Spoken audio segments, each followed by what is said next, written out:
नमस्कार मित्रों, अनंत कथा सागर चैनल में मैं डॉक्टर आदित्य पाराशरी आपके सामने फिर उपस्थित हूँ। हिंदू रीति रिवाज और मान्यताएं, इस श्रृंखला में अगली चर्चा, गंगा को विशेष पवित्र नदी क्यों कहा जाता है, ऐसा क्यों है? प्राचीन काल से ही भारतीय जनमानस में ये बहुत पूज्य रही है। इसका जितना धार्मिक महत्व है, शायद दुनिया में किसी भी धर्म में किसी भी नदी का इतना नहीं है, जिसको हमारे यहाँ माता कहकर बुलाया जाता है।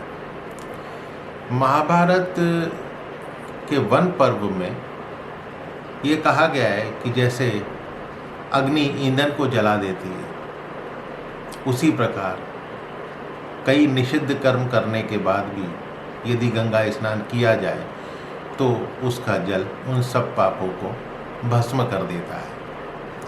सतयुग में सभी तीर्थ पुण्यदायक कहे जाते थे। त्रेता युग में पुष्कर और द्वापर में कुरुक्षेत्र तथा कलयुग में गंगा की सबसे अधिक महिमा बताई गई है। ये कहा गया है कि कलयुग में नाम लेने मात्र से ही गंगा पापी को पवित्र कर देती है।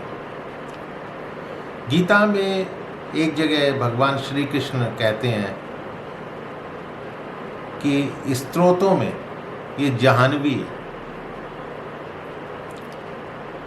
स्त्रोत सामस्मी जाह्नवी,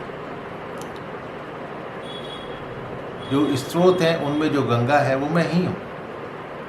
शास्त्रकार कहते हैं कि औषधि जाह्नवी तीयम वैद्यो नारायण, अर्थात आध्यात्मिक रोगों की दवा गंगा जल है। उन रोगों के रोगियों के चिकित्सक परमात्मा नारायण हरि ही है। शास्त्रों में पद्म पुराण में कहा गया है कि गंगा के प्रभाव से मनुष्य के अनेक जन्मों के पाप नष्ट हो जाते हैं और अनंत पुण्य प्राप्त होते हैं, स्वर्ग लोक में निवास मिल जाता है।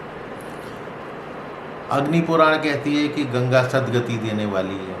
जो नित्य गंगा जल सेवन करते हैं वो अपने वंश सहित तर जाते हैं। गंगा स्नान, गंगा जल के पान तथा गंगा नाम का जप करने से ही असंख्य मनुष्य पवित्र और पुण्यवान हुए। गंगा के समान कोई भी जल तीर्थ नहीं कहलाया जाता। स्कंद पुराण कहता है कि जैसे बिना इच्छा के भी स्पर्श करने पर आग जला ही देती है, उसी प्रकार अनिच्छा से भी गंगा स्नान करने पर गंगा मनुष्यों के पाप धो देती है। अब यदि और आगे बढ़ा जाए तो गंगा जल पर जितने भी शोध कार्य हुए हैं, ये कहा गया है कि ये वर्षों तक इसका जल रखने पर भी खराब नहीं होता। स्वास्थ्यवर्धक तत्वों का बाहुल्य होने के कारण गंगा जल को अमृत तुल्य, सर्व रोगनाशक, पाचक, मीठा, उत्तम हृदय के लिए हितकर इत्यादि बोला गया है। ये त्रिदोष नाशक कहलाता है। इसमें क्योंकि पर्याप्त लवण, सारे ही सॉल्ट्स जैसे कैल्शियम, पोटेशियम, सोडियम आदि पाए गए हैं, तो इसको अधिक संतृप्त माना गया है।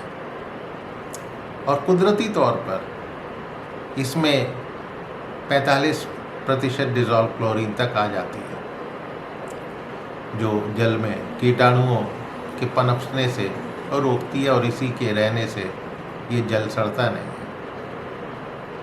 दूसरा, इसमें एक बैक्टीरियोफाज नाम का कीटाणु भी पाया जाता है, जो कि किसी भी बैक्टीरिया को पनपने नहीं देता।